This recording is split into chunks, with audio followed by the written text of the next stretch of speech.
for coming on again. Oh, you good, man? You good? It's funny. I just actually got done recording with B too. So Okay. yeah, Yeah, you're like me. My other show, my partners on the East Coast. It's hard to match everything up, but we make it happen. yeah, exactly, We make it happen. exactly. Let me get this to go. Cool. All right, and we are recording. All right, and one, two, three. And welcome everybody to another glorious episode of the Put on Waivers NFL show. I'm your host, Dwayne Douglas, podcasting off the beautiful shores of the Pacific Ocean. Beautiful day out here today. I lost power for a good 15, 20 minutes, lost my mind. I was like, I know what's going on. Thought it was Armageddon. Out here they shut the power off. If it's a fire coming. So everything's all good. We're good to go as far as that goes. Okay. Ryan Holmes is my partner. Got Big Bo Jackson behind him for those who are watching on the live stream here on YouTube. How you doing today, Ryan? I'm doing good. Fortunately, I didn't lose power, but I do know what that means when you do lose it. Yeah, you lose it. You lose power out west. It means you might be a fire coming. So get your bag and get ready to go. Get ready to go.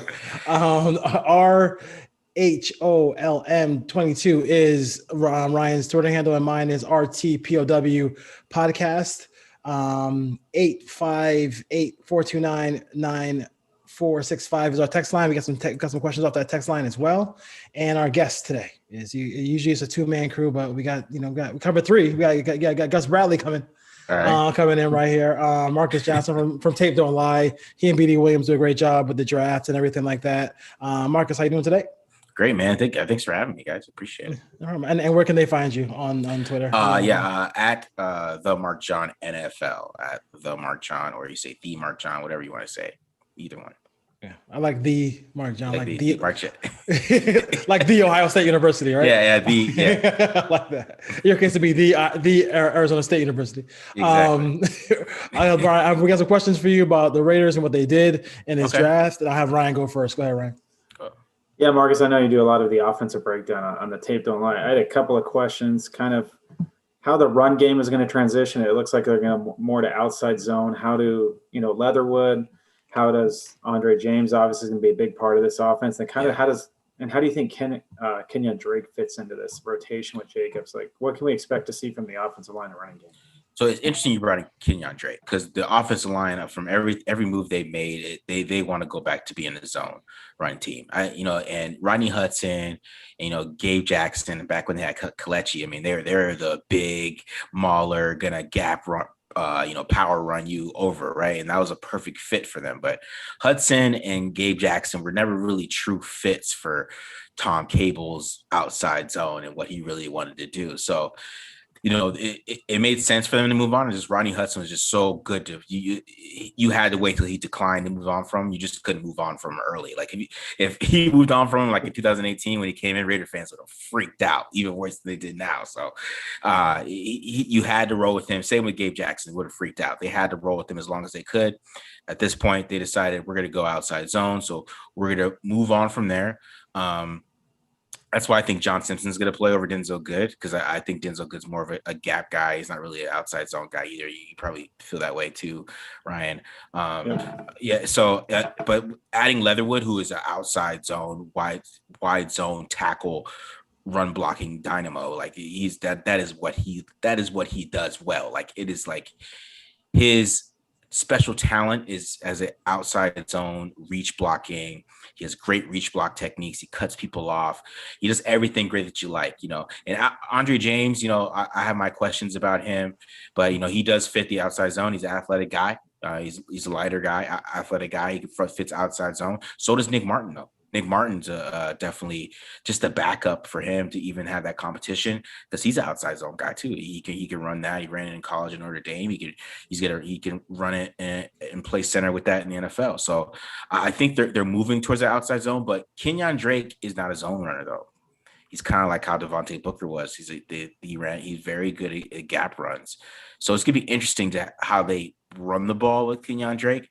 Or how they use him, because if I mean these guys are linemen, they should be able to run gap schemes. They've been running gap schemes probably in high school and stuff like that. So adding that in every once in a while is fine, and we put Kenyon Drake in there. But that's why I feel like this is the Josh Jacobs world. Still, I think it's the Josh Jacobs world, And I think they built around Jacobs a little bit this offseason at the line. Yeah, you hear Gruden talking a lot about having them both on the field at the same time. That's kind of my next question. Like, yeah, what kind of packages do you envision them both being on, and how much do you see Drake actually lining up as a wide receiver?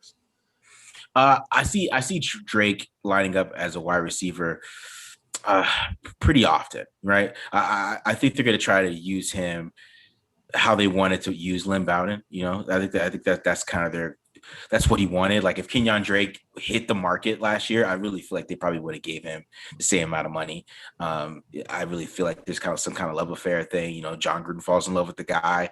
That's his dude, right? So he was gonna get Kenyon Drake in the building no matter what. Right. And in 2017, you go back to 2017, right? I mean, the last couple of years, he hasn't been used like he was back in 17, where he had like 60 catches, I think, something like that.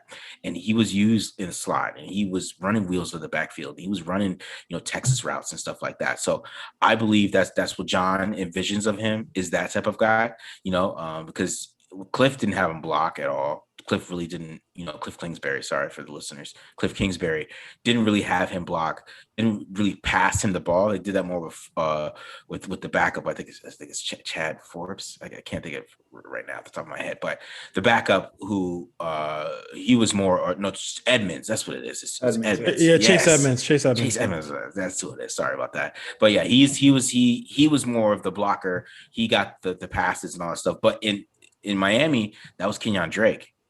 So I think that's the vision for Kenyon Drake, is the third down back that he always wants. He wants his Charlie Garner, man. So he's definitely. Do you see with the outside zone in the stretch game? Do you see the Raiders actually using more play action and then running, some Yankee concepts or something down the field and just try to blend those two together? Because they don't run a lot of play action off the zone runs. Yeah, I hope so. Some more bootlegs too. We got outside zone. Let's get them going one way, going the other. Hitting Waller on those crossers, and even hitting Ruggs or doing things like that. But for some reason, John doesn't get into the play action that much. Even with how much they run the ball, no matter what, if you run the ball 44% of the time in today's NFL, I expect you to be a heavy play action team, and they're not. And everybody around them is. Right. Like the Packers on first down, they play action like 49% of the time. I looked up one time, and like the Browns do it too, because teams are coming up to play the run. They're running teams. So they're coming up to stop Nick Chubb. They're coming up to stop Aaron Jones and Jamal Williams, who was there at the point, and probably now A.J. Dillon with those offenses. So they play action on first down, and it gives easy looks, easy everything. It makes everything easier on Derek too, in my opinion. But I think Carr has to get better of his play fakes though too. If I want to keep it real, he's got to get better. He's got to put that ball out there a little bit. He gets a little quick, and I don't know what that's about, but he's got to get that coached into a little bit. But maybe that's why he gets away from the play action a little bit. I don't know. Maybe that has something to do with it, but I think they got to force it. They have to. Teams are coming to play the run on first down. Yeah, I think a lot of it too has to do with Derek taking his eyes off the defense on those play actions and having his back to the defense. I don't think he's very good at that, and it's something. Yeah. Hopefully he can get better at. That transitions me into the wide receiver group. Obviously, the expectation is Ruggs and Edwards win those starting jobs, but and then Brown would fit in somewhere getting snaps on the outside. But what kind of production do you think they're going to get out of those wide receivers this year if you take Waller out of the equation? I think that they need somebody to replace Aguilar's production. They just need somebody to do that. And I think the offense will be fine. Maybe take Aguilar's production into another level for a full 16 seasons, because Aguilar, the last 8 games was really, really good, right? In the first 8 games, he had some moments, but the last 8 games, he started really getting them targets, right? And they need somebody to step up and take his production and take it to a next level, right? And you hope that's Ruggs, you hope that's Edwards. Those are the 2 guys you hope it is, right? That takes that next step and becomes that guy. But I mean, you're a little worried about Ruggs if he's ever going to develop into that really great route runner? Is he more like a slot crosser guy, which they might figure out that he is? I mean, because I feel like that's where he's best at, getting on some crossers, free releases, right? You know what I mean? Well, and you think it might be Brian Edwards, which I kind of feel like it will be. I feel like Brian Edwards was the camp, he was the guy at a camp. We were all excited about what Edwards going to do, right? And I feel like he's going to get better. And I feel like when he got targets last year, I mean, he made the most of them. Like, he had 11 catches and 9 of them went for first downs, right? So if he's catching the football and he's creating plays after the ball, after the catch, and he has the element, he wasn't dropping passes, you know what I mean? I think he has a chance to take that next step and become that guy and become that X receiver that they need, because he has the work ethic. He's out there working with Derek right now, and so he has the work ethic for it. But I think it's going to be him to take the next step, to be honest.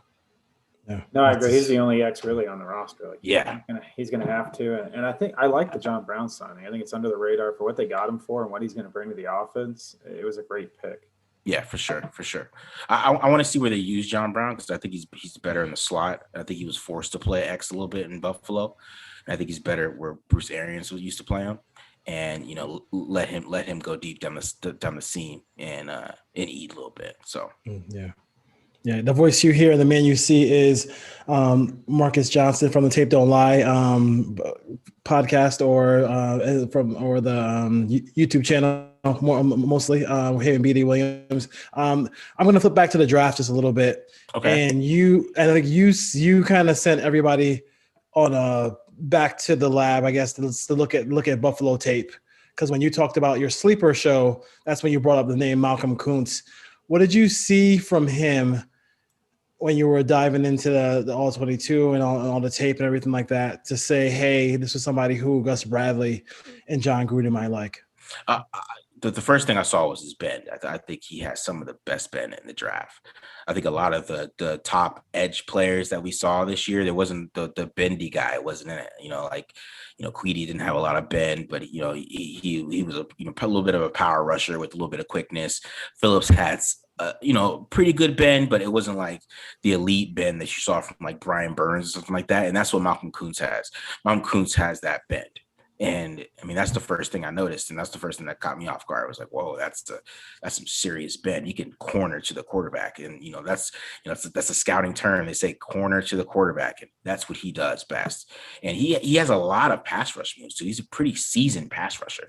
He has spin moves. He'll long arm you. He'll cross chop you, and then cross and rip, and then, corner to the quarterback. So he has inside moves. He can jab step you and come back inside. So as a pass rusher, he has a lot that he can bring to the table. The only thing that worries me as a pass rusher with him is that his burst off the line is pretty slow at this point. He does like this little hop step, jab step thing, like he's playing like he's coming off like a wide receiver.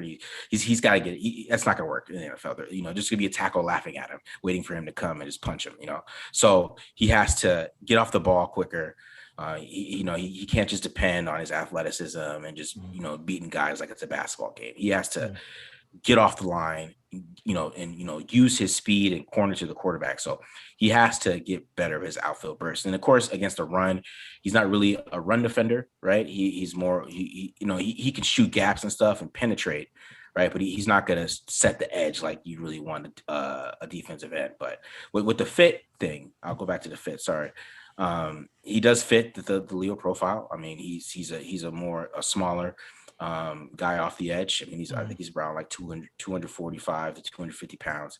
And, he fits that pass rusher that Gus Bradley looks for.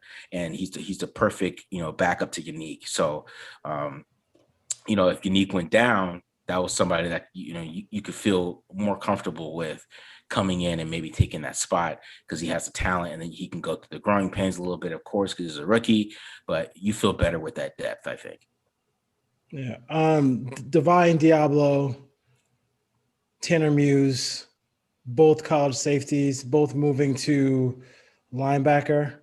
This was another year where the Raiders had the back-to-back picks. I think both of these guys will actually Hopefully one won't become a Dolphin. I think I can say that won't happen this year. But does he? When Tanner Muse seems like a little stiff as far as like hip movement and everything. When I watched him play safety at Clemson, what are your feelings about Dion? I mean, this is the Divine Diablo like a totally different animal compared to what Tanner Muse brings to the table. Yeah, I think Diablo's has a whole lot of coverage upside as a coverage linebacker. That is where his real upside is him as a coverage linebacker, because he covers like he's a safety. I mean he's 227 pounds and he covers like a safety. If you put a safety in the slot, I mean that's how Diablo covers, and he has the movement skills. He's a good transition out of his back pedal. Like there's a lot of upside and athleticism to his game, right? And can he play linebacker? I think the way that you want a modern will linebacker to play, I mean, like how Corey Littleton is never going to be a great run defender, come up and blowing up linebackers and using his hand and block shedding. He's never going to do anything like that. But you like his upside in coverage. I mean, they're still good tacklers, right? So if they're kept clean, right? If the defensive tackles and the defensive line does their job and they're kept clean, they can make the tackle at the second level. Those are the type of linebacker I think Divine Diablo can be. My only problem with Divine Diablo is effort. I think there's a lot of plays where he just seemed like he just didn't care. And, you don't see his athleticism or him using it. He wasn't chasing down guys. Like sometimes he's just jogging. And like, he played a lot of free safety at Virginia Tech. So he's like the last line of defense and he's jogging. And, that's what I didn't like about it, about his play, about his game. But I think that's probably why, the transition to linebacker. But I think it's a little bit why he might have been there for the Raiders, because based on his athleticism, and he had a good Senior Bowl on coverage, like in the Senior Bowl one-on-ones against running backs, like he did really well, right? And so, like, why would somebody like that with that kind of upside and that kind of athleticism would fall all the way to 80, especially after a good Senior Bowl? I kind of base that on like a little bit on that effort aspect of it. So. Yeah, you got to be able to finish. We got to be able to finish plays from start to finish, play to the echo of the whistle. Yeah. Like Steve Wisniewski used to do. I like Steve used to play to the echo of the whistle. Slot corner. We talked about slot corner. Ryan has repeatedly said on this show who's playing slot corner. Who's playing slot corner? I know they drafted a kid out of Illinois, Hobbs. I mean, he's not expected to come in and do that right now, right? So are we sliding somebody like Arnett down to that spot? Is Casey Hayward? Casey Hayward's more outside than inside, right? Yeah. Casey Hayward, I think he had like 9 slot snaps in the past like 3 years. So if that tells you anything of what he's going to do in Gus Bradley's system, he's playing outside for sure. The slot corner job is up for grabs. Like I was hoping they would draft somebody there. That's what I was really hoping. I was really hoping they would sneak and like get like Aaron Robinson or somebody like that from UCF. Like he was a dynamo in the slot. He's a really great player in the slot too. And I was hoping they get somebody like that had like experience there, playing there in college. So it's not a transition for them, right? They've already played there. They already know the two-way go. They don't have to worry about that. Like Meek still has to have that transition for him. And just talking with BD just earlier, he was talking about how the slot guy in Gus Bradley's system is not really doesn't really play like a lot of man coverage or anything like that. It's really just a curl flat guy, right? So, it's going to be interesting. Like who's going to be able to play zone good enough? Is Amik going to be able to play zone in the slot? Is he able to pick that up? Is Arnett? I mean, if that is not that much responsibility on him, is Arnett going to be able to be that guy? Is he going to be able to play zone? I mean, he played cover 3 in college, so is he going to be able to understand the inside of it? Did he learn that, or he just learned his outside spot, or was he one of those guys that learned every single position? You know what I mean? So it's going to be interesting. It's going to be interesting what they do with slot corner, because the end of the day, we might see Nevin Lawson out there. So we don't want that. Come on, stop cursing. Stop cursing on the show. Stop cursing. Don't say Nevin Lawson's name on his show. Finds a way, bro. At least for the first 2 games, we guarantee we're not going to see him on the field. He's always suspended the first 2. Yeah, because he can't play. All this safety stuff, the Raiders, adding safeties. Does this just like, I mean, are everybody's like, it's putting Abram on notice. Like, is it early for that? Should we just like say, hey, give him a training camp to play under this system where he's going to be playing close to the line of scrimmage where he probably should be playing in the first place? Well, I wouldn't say it's early. I think he has competition for sure. I mean, I don't think his spot is taken, but let's be real. I mean, if he doesn't have a good year, I mean, Gillespie's going to step right in, right? I mean, we're going to expect him. Or the first 4 games, maybe. Yeah, I don't know about that. I think he has a long leash this year. I'll give him like 10 weeks. Okay. He's got about 10 weeks, and he can't get hurt because to me, they have a lot more depth at safety. And I think the depth of safety is what they needed because at least we're not going to have to see Dallin Levitt out there. The worst we're going to have to see is Tyree Gillespie playing free safety, which, I mean, he played it in college and he wasn't the best at it. He's better in the box. But, I mean, we know with depth, if somebody gets hurt, that he could probably go back there and probably be better than, some guy off the street that they pick up, right? So you like the depth at safety. But that's what I'm saying. If Abram goes out there, he'd be reckless. He gets a concussion. I mean, and then maybe Carl Joseph is a little bit more veteran, a little more solid, maybe not as good, but just a little bit more smart. Maybe he doesn't get that job back because or even, if Gillespie comes in there and he plays really well, if Gillespie beats out Joseph and he comes in there and he plays well, right? I mean, there's going to be a lot of questions for Abram. So, he has competition, but I wouldn't say he has a leash. I would say it's like a longer, like he'd have to play bad for like 10 straight weeks. So, in my opinion. We'll see what Miles has in store. I just can't wait. I just want this defensive back coach to pull this secondary together so bad. Yeah. I can't wait to see his reputation with the secondary. I can't wait to see what happens there. Ryan, do you have anything else? No, we covered it all, and we basically covered the defense and the offense. I won't bore you to death with kick returners or punters or kickers or anything like that. Did you have any? Did you have any anything about Clelin Ferrell change his number to 99? Any great takes on 99? No, man. Hopefully he gets his Clemson tape, man. I swear I love this Clemson tape. I did. I love this Clemson tape. They did too. They did too much, but I did love his Clemson tape too. But I need him to play like that. Yeah, no, seriously. As far as a Jay-Z joke on that, 99 problems and pass rush is still one. That's true, man. Oh man, that's a good one. I like that one. That could be a put on waivers t-shirt on that one. I like that one. Yeah. As far as the division goes, who did the out of the Chargers, the Chiefs, and the Broncos? Who do you think had the best draft? I would say out of those teams, I'd probably say the Broncos. I think the Broncos had a really even though they had opportunity to. Young quarterback. We're happy about that. Seriously. Seriously. They still have a problem at big problem spots. You can't really have a big problem at. So I'm not really worried about the Broncos. But I thought they had a good draft though. I think maybe their future, if they find a quarterback, right? Yeah. Then I'd be a little bit more worried about what's around there. But I think some of these guys, you guys about free agency and contracts. They have some good foundation, but some of these guys are going to be gone. They're going to pay Bryce Callahan. I don't know. They barely could pay Justin Simmons. So, we'll see. We'll see how they grow. But they decided to roll with Drew Lock this year and Teddy Bridgewater. I'm not worried about that.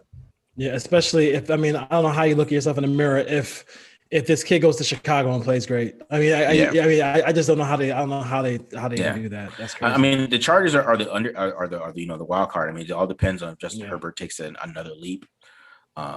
Because they did give him an offensive line, which was his biggest problem. But Herbert, I watched 5 games of Justin Herbert, so I did a little I do my own quarterback little breakdown just for myself, and I watched him, and it's interesting, to see if he's going to get better because he's got to get more accurate for him to actually become elite.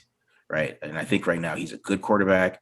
For him to become elite, he has to become more of a accurate, more efficient passer. And it's going to be interesting if he ever becomes that, or if he's just a good guy that we saw in the year. And then, who might burn us if we have really bad defense, but he could be beatable. So it's going to be interesting to see how he grows, because that's going to be how good the Chargers are. So, his growth. That's everything. Yeah. Listen, and I'm sure Keyshawn Nixon doesn't miss I'm Justin Herbert at all. Hey, you brought up Lawson. I gotta bring up Keyshawn Nixon. Can Amik make this team? Well, all the pieces in the secondary. I think so. I mean, Okay. I mean, he's got to play good in zone. He's got to be, he's got to tackle. I mean, he's a good tackler. I mean, he's a dog as a tackler, right? He's a big physical guy. I think, with Gunther's system playing in the slot is a lot different. I mean, what LaMarcus Joyner was asked to do from a slot, I mean, he's basically like an extra linebacker in the slot too. So, it's a little different for what Gus Bradley wants him to do. So we'll see though. But the only reason the people want to play him in the slot is because he's 5'9". He played outside the whole time in college, right? So, that's just. Yeah, this is the size of it. Well, we'll see what happens. Yeah. All right. Listen, I enjoy the work. I think everybody enjoys the work that you and BD do. We appreciate all the time you guys put in. I know how long it is to not just watch highlights, to watch 22 can be. Yeah. I gotta when I do it, I gotta play some music in the background because it's lonely a little bit sometimes. But college is bad, bro. College is bad. Okay. I didn't see it. I saw a little bit of college. I mostly is pro, but I definitely understand 50 that. minutes and it's just like long for no reason. You watch checks. You never realize how long college games are until you watch tape. It's really bad. It's really crazy.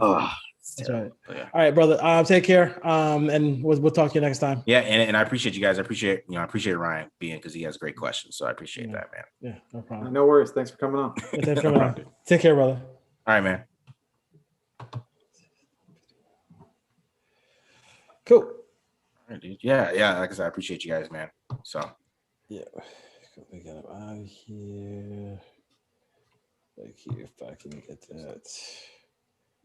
One more thing. Give me 1 second to try to get him off.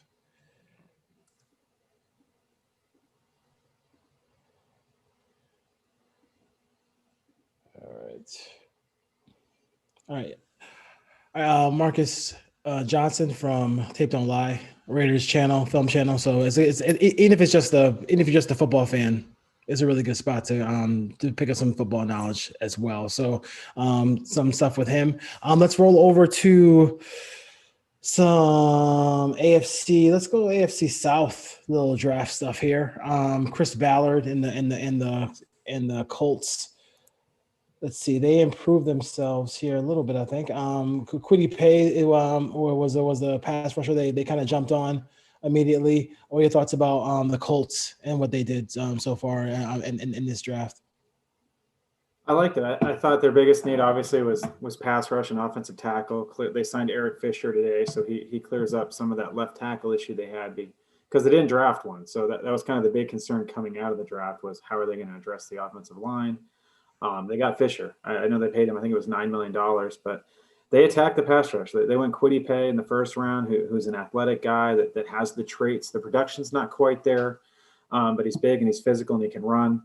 And they're going to hopefully have the lead there and he's playing on turf and they can just turn him loose. And then in the second round, I like the guy that got out of Vanderbilt. I'm probably going to mess his name up, but I think it's Dayo Odeyingbo out of Vanderbilt, another pass rusher. I believe he's injured, so he may not be ready to go until probably sometime in October, but another athletic edge with size that they can run out there. And then after that, they just tried to fill some holes. They took a tight end in the fourth, took a safety in the fifth. It was interesting that they went out and got Sam Ehlinger, the quarterback out of Texas, after taking, I think, Jacob Eason out of Washington last year or the year before. So they had kind of a developmental quarterback there. Yeah. Clearly, they thought they needed someone else. So be interesting to see what happens with him. But they have a young quarterback room now when you look at them with Carson Wentz, Sam Ehlinger, and Jacob Eason. I think Jacob Eason is all gas, no brakes on that arm. I think that's the thing. I think he got the fastball, but he got nothing else. He's the closer. He's not the seventh, not the starter who's going to go 7 innings as far as that goes. But listen, they are don't they offensive line? I know they have a good offensive line. Didn't they lose a left tackle? Costanzo retired. He retired, right? So I was, in this kind of draft, and them not grabbing one, it's kind of a little bit of a surprise. I know for some people that was a surprise for them, but listen, they're pretty much the roster's set. Like, I mean, they did a good job team building. So the roster is pretty set. So we have to see what happens with the Colts. But if they get any kind of quarterback play, if they get any decent quarterback play from Carson Wentz, who again was one of the worst quarterbacks in the NFL last year with a clean pocket. Just for all the, and I know Dan Larski doesn't want to talk about that on ESPN, but just so everybody knows, he's horrible in that moment. So let's go to Nick Caserio and his crew out there in Texas, and this is just interesting as far as that goes. But here's one thing about the draft that drove me crazy is that everybody who picked a quarterback got an A. Like, I don't understand. They picked the quarterbacks, they got an A, but they picked Davis Mills. Davis Mills is a quarterback out of Stanford. Listen. They have a quarterback situation that is very unique. We don't know what the legal ramifications are. I think that, I've heard everything from if they do try to suspend him for the season, he's going to go in with the lawyers and say, hey, look what happened with the owner of the Patriots and his situation in Florida. And he didn't miss any time from his team. Like, it could be a whole mess.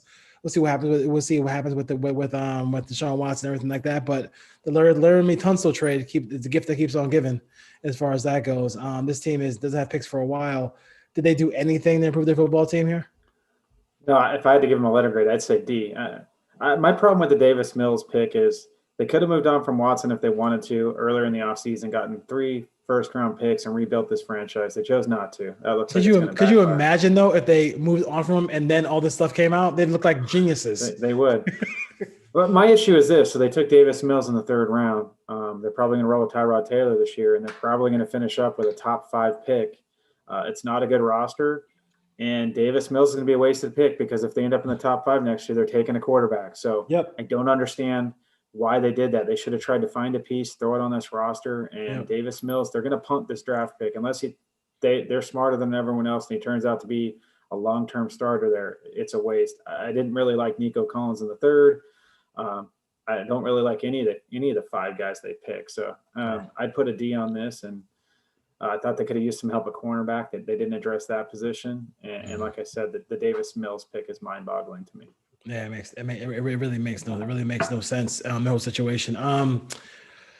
Listen, Caleb Farley has ridiculous ability. He really does. The problem is we don't know the health of it. I thought this was for a team that was horrible defensively. Of all the playoff teams, they had by far and away the worst defense. The Titans last year. They got him. They get picked up an offensive tackle from Dakota State, Dylan Ruduns. What are your thoughts about taking a cornerback with this kind of medical situation? Yeah, I'm not a doctor. I don't want to play one, but it's very concerning. Like, he's had 2 back surgeries since he's last played football. And this is a young guy, but having your spine fused and then being a guy that has to come up and tackle and run and be athletic, there's issues. This is a high risk, high reward. This very easily could be a very bad pick 2 or 3 years down the line. They did double down. They took Elijah Molden in the 3rd round, who I thought is good value there. He's more of a slot guy, but he could give them meaningful snaps. While I do like the tackle, I do like Redunce.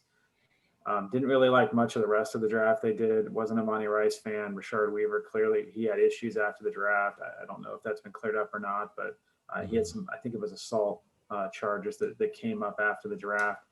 And they didn't really address any other levels in the defense as far as pass rush or secondary in the backfield as safety. I think Brady Brees is just a special teamer. Their 6th round pick. I don't think he's ever going to be a starter for him. So this draft is basically Caleb Farley. If he turns out to be a long-term starter, then great. If there's some injury concerns here and he doesn't have a long career, it's probably a bad draft for them. Yeah, probably. I think it all starts at the top for the Jaguars, right? They get Lawrence, but I do think, boom, they come back with his teammate Travis Etienne at running back. So you have that little Clemson connection there. I do like, the 3rd round pick. I think that's where Andre Sisco, nobody, I think it's okay. I think it's okay to draft him there. I know he has a lot of injury issues and like you said, I'm not a doctor either, but he had a lot of injury issues. Hopefully he can overcome those things because the guy is a dynamic player in the secondary as far as getting turnovers for your football team. Walker Little with offensive linemen, so they pick up an offensive lineman there, and in a corner out of Georgia. To follow out from SC. I think this draft is pretty good one for Trent Baalke and the Jaguars here. Yeah, actually, I like all of their picks until you get to the last one. So clearly, Lawrence was the prize of the draft. He's going to step in day one. Being able to pair him with a home run hitter like ETN that he's familiar with, and to pair him up with James Robinson, who they had last year, that's a good combo. I like Tyson Campbell. He's a big physical guy with speed that can step in and play corner opposite of CJ Henderson. That's a very good duo moving forward, young duo. Walker Little's a nice development tackle who may be able to play this year if they need him to, but he gives them hopefully a long-term solution at left tackle. Cisco is a ball hawk that's going to be good in that defense. He's gonna take chances. He is going to get burned, but he is going to make some interceptions and some game-changing plays. Tefeli in the 4th round out of USC is a good defensive tackle who can step in and be a run stopper and give you a little bit of push and pass rush. I like Jordan Smith out of UAB as a developmental edge. Guy that they can get in there and hopefully get some pass rush. And Luke Farrell, the tight end at Ohio State, gives them, a guy that can offer a little bit in the run game and help them when they want to run the ball and take it away from Lawrence and not have him have to throw the ball 35 or 40 times. So overall, I think the Jaguars had a very strong draft. Yeah, I liked it a lot. I really did. I think they did a good job. And they picked up a tight end today who is going to be tremendous. I mean, he's going to be Waller-esque. Forget about Kelsey. Forget about Kittle. I think if you're doing fantasy drafts, I think there's no question that the first tight end you take should be Tim Tebow. Let's roll to the Saints here. And this is a situation where this is the price you pay for winning for like a decade, right? This is it. They tried to get up there. They tried to move up to get a quarterback. They really did. But they just couldn't. And I'm not even going to kill anybody in this draft that they picked. I mean, they're in a situation where they probably could have maybe did a little bit better than Peyton Turner at the defensive end at Houston. Everybody was killing him for that pick. Pete Warner was a guy who I thought maybe the Raiders would even draft as linebacker, but he's a guy I do like the cornerback out of Stanford. But this is going to be, you're picking in the 20s, you're picking in the 30s because you're in the NFC Championship game almost every year with Drew Brees, and now that time is over. Yeah, this is an interesting draft because there's not a lot of star power to it. A lot of these guys are going to be role players. They have a good defense, so I don't know how many snaps they're actually going to get out of Turner, Warner, and Adebo as rookies.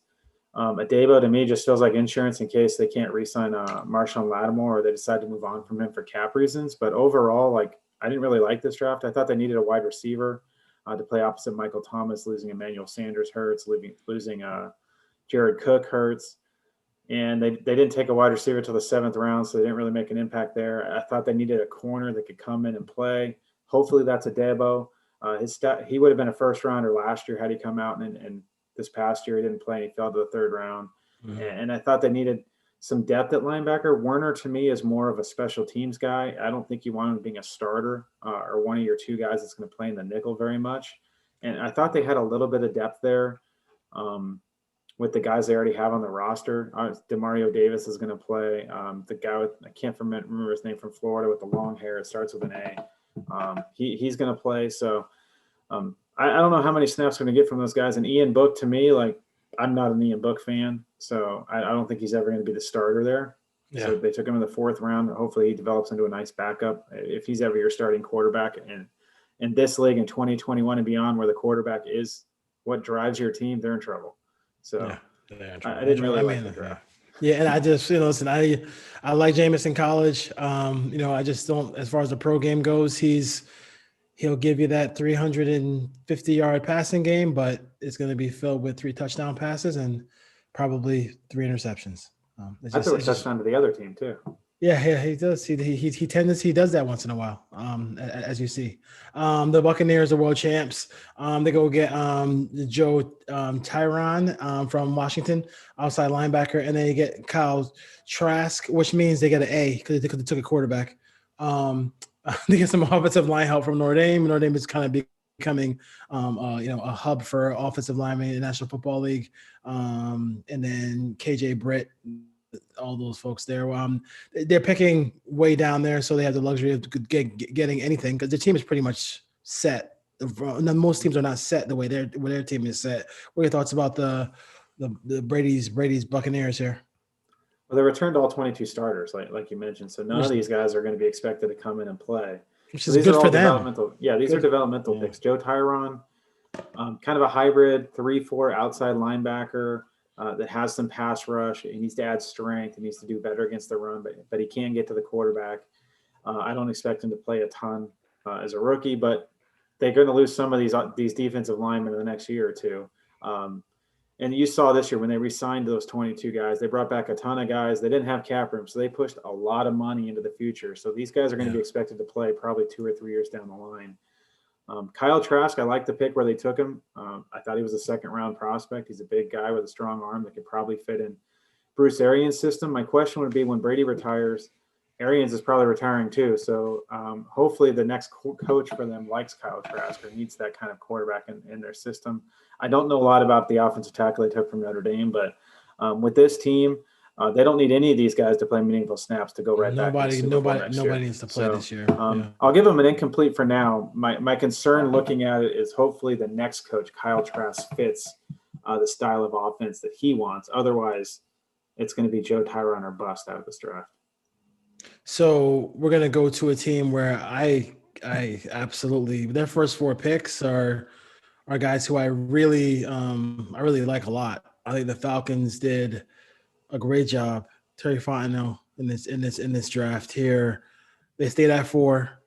They made the decision, and it's something that I might not have done. I probably would have taken Fields here, or in this draft here. But they went and said, you know what, we're gonna ride with Matt Ryan a little bit longer, and they took Kyle Pitts. And Kyle Pitts is going to be in that offense is going to be really a nice chess piece for Arthur Smith, right? They go get, and this is where I started sweating on draft day because they took Richie Grant next in the second round. Yep. And I thought they also, Jalen Mayfield out of Michigan, offensive lineman. They get offensive lineman there, and a kid who I live in the San Diego area, and I know Darren Hall a little bit too. So, what are your thoughts about what they did in this draft? I thought they did a pretty good job, especially with the first 4 picks. This is weird because I'm going to say I don't think they filled any of their 3 needs that they really needed going to this draft, which have been quarterback, defensive end, and running back. I don't think they filled any of those, and I still like their draft because I like the players they selected and the value they're going to get out of these guys. So, if I was them, I would have. Same with you. I would have taken a quarterback at 4 because you don't know if they're going to pick high enough to get there. I thought pass rush was a big issue for this team. They didn't address that. And this team needs a running game with Arthur Smith coming in. They run a lot of play action. He had Derrick Henry in Tennessee, and their lead back is Mike Davis. So without addressing those 3 needs, I love Kyle Pitts. I love Richie Grant. I think Jalen Mayfield can be a starter within a year. I like Darren Hall. I think Drew Dahlman can start at center. So they might have gotten 5 or 6 future starters out of this draft without ever addressing any of those needs. And Frank Darby in the 6th round from Arizona State, he's a guy that can stretch the field and get yards after the catch, and he's an explosive guy on the outside. So I like most of the guys they took, but again, the quarterback is what's going to matter here. If Justin Fields turns out to be a top 5 or 10 quarterback in the NFL, we're going to look back at all these drafts and go, why did they take these guys? Yeah. Yes. And until this day, I just can't. I mean, I think, and listen, I am relieved when the pick came in as Patrick Surtain, and I think he's going to be a fine corner. I think he's going to be really, really good. But in my mind, I'm saying to myself, oh, thank God they didn't take Justin Fields. Because Justin Fields with Cortland Sutton, with Jerry Jeudy, Noah Fant, I think that would have been a perfect situation for him to walk into, and I'm just happy they didn't make that deal. And I hope, and I know they're probably hoping maybe it. Here's my question to you: did they actually take him thinking that maybe the Packers are going to trade them Aaron Rodgers? I don't know, because when you look at the roster, they signed Kyle Fuller recently with the Bears let go. They signed Ronald Darby in free agency. They had Bryce Callahan. So Surtain, they had depth there.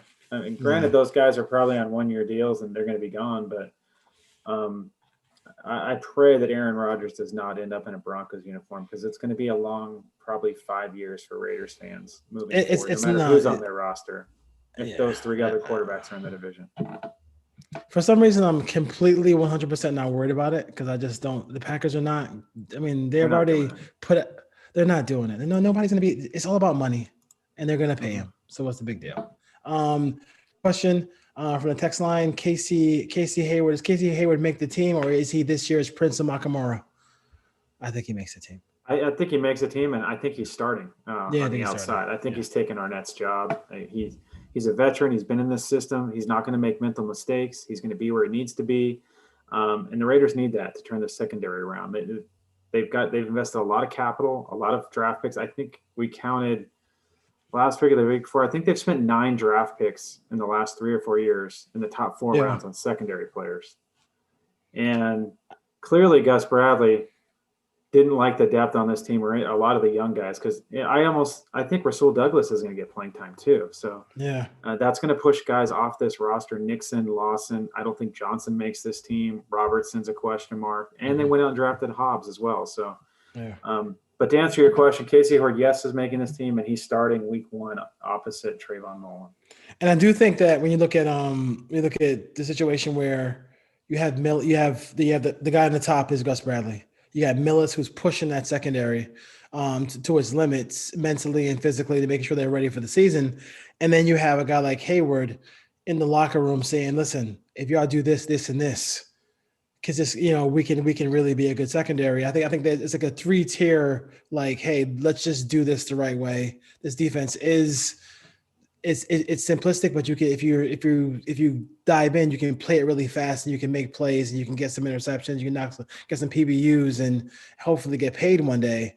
I think that's something that those pieces can just come together and get that going as far as that goes.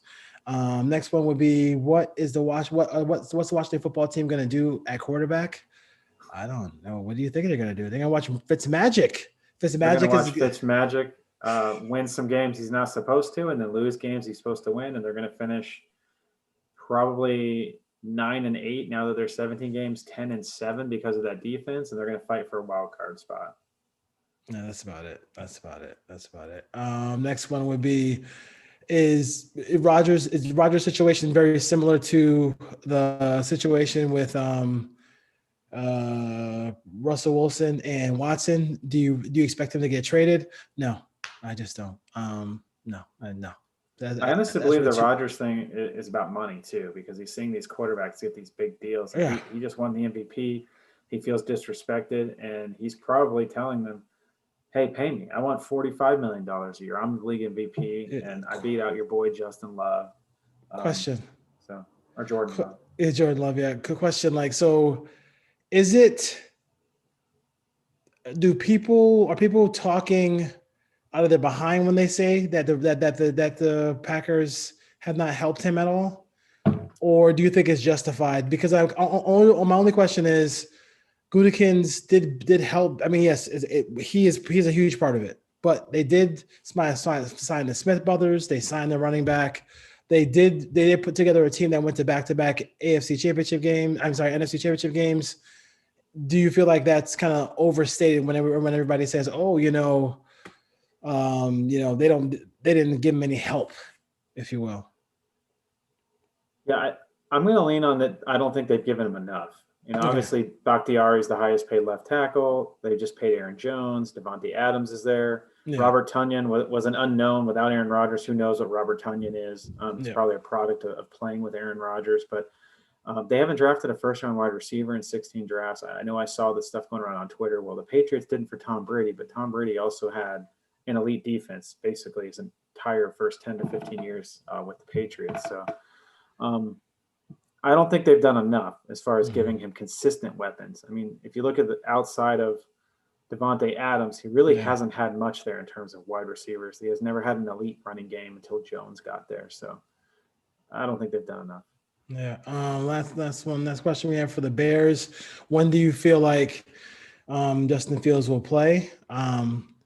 It doesn't make, number one, financial sense to slow play it. It doesn't make career sense for Pace and Nagy to slow play it. I think like them verbally saying that, hey, he can play, they'll take their time with him. I respect that because, I mean, they can just say it. They're just talking out of their behind right now. It's coaches lie all the time. But, Ryan, I mean, let's be honest. Like, Dalton's, it has to be holding the clipboard when the season starts, right? Yeah, for me, he plays week. He takes the first snap, first day of training camp if I'm running that organization. I think they're going to roll with Dalton, though, but I expect by week 4 or 5 we're going to see Justin Fields, if not sooner. My thing with that is you have Matt Nagy installed as the coach and you went out and got him. So give some confidence to the coach and the system. I'm not a Matt Nagy fan, but maybe they should have extended Nagy a year so we don't get these questions and give him 2 years to work with Fields. Or give yourself some leeway because the Bears are going to get asked that question every week when they lose. Like, is Matt Nagy on the hot seat? Is he out of here? And that's not going to be good for the development of Justin Fields. Especially when they lose 21-13. Yeah. You we saw Andy Dalton last year in Dallas when he had playmakers all around him. Granted, he didn't have a good offensive line, but he still had Elliott, Gallup, CeeDee Lamb. He had Amari Cooper. He didn't really do anything. So if I was them, I'd just roll with Fields. Yeah, I would too. I can see Allen Robinson already fuming to get the young quarterback in there because I know he's tired of having bad quarterbacks. It's part of his. I mean, did he get traded to Chicago or he went to Chicago as a free agent? Dalton went as a free agent. No, I mean Allen Robinson. He went as a free agent, but he was coming off a knee injury. So he tore his ACL in Jacksonville. Jacksonville, yeah. That's crazy. Yeah, crazy. All right, listen. Put on waivers NFL show. Ryan, do you have anything in parting before we head off? Just the Panthers. I don't think we touched on their draft. Oh yeah, we haven't hit the Panthers. Go ahead, run with that. I really like what they did. J.C. Horn, stud, first round corner. He's going to play on the outside day 1. And I like the depth they got here. When you look down their list, when you get to the 4th, 5th, 6th round, I like all those players. Chuba Hubbard, Davion Nixon, Keith Taylor, Deontay Brown, Shai Smith. Like, all those guys are going to make the roster and contribute. So I really like what Matt Rule's doing there. Terrence Marshall may have gone in the 1st round if it wasn't for medical issues. They got him in the 2nd, and Joe Brady's familiar with him from their time together at LSU. Brady Christensen gives him an athletic offensive tackle, whether he plays left or right. Doesn't really matter. He's probably going to play left because Taylor Mouton's on the right side. And Tommy Trimble gives him a good blocking option, a tight end that can catch the ball well enough. He's not the athletic down the field threat, but he can handle himself in the intermediate area. So I like all their guys until you get to the long snapper in the 6th round, who I know nothing about. But those first 7 or 8 picks are all going to make that roster, and they're all going to contribute. Yeah, I do think this is I'm not sure how this rolls with Sam Darnold, but at the end of the day, I can say that they are giving him pieces here. He has a confident offensive play caller. It's no more Adam Gase. He has a solid head coach who people in NFL circles and college circles respect. And, they have weapons on the outside that he's familiar with, Robbie Anderson. So we're going to find out if Sam Darnold can play. If he can play, this is a really good move by the Panthers, who, again, like everybody else, passed. Yeah. Is this going to be the draft? This is like 3 or 4 years from now, or is this going to be the draft where we're going to say, damn, all these teams passed on Justin Fields? I believe it is, because I think Justin Fields is going to be a top 10 quarterback by his 3rd year. By the end of his 3rd year, he's going to be up there. Yeah, the guy is pretty good. I know some folks like Michael Lombardi and people don't like him, but I think he's gonna be a good player. Really do. I really do. We'll see if it's. I think it'll be with a different coach in Chicago, but I agree with that. Let's stay win 12 games. I don't think not getting pace. I think they had their run, and it'll be over. It is interesting that they actually made the playoffs more times in their tenure than Shanahan did with the Niners. But when Shanahan made it, he made the Super Bowl. So they'll take it from there. All right, Ryan. Thank you for joining us here again, man. Appreciate it. And also Marcus Johnson from Tape Don't Lie, Raiders Film Channel. Thank you for joining us as well. See you next time, folks. All right. Thank you. Thank you.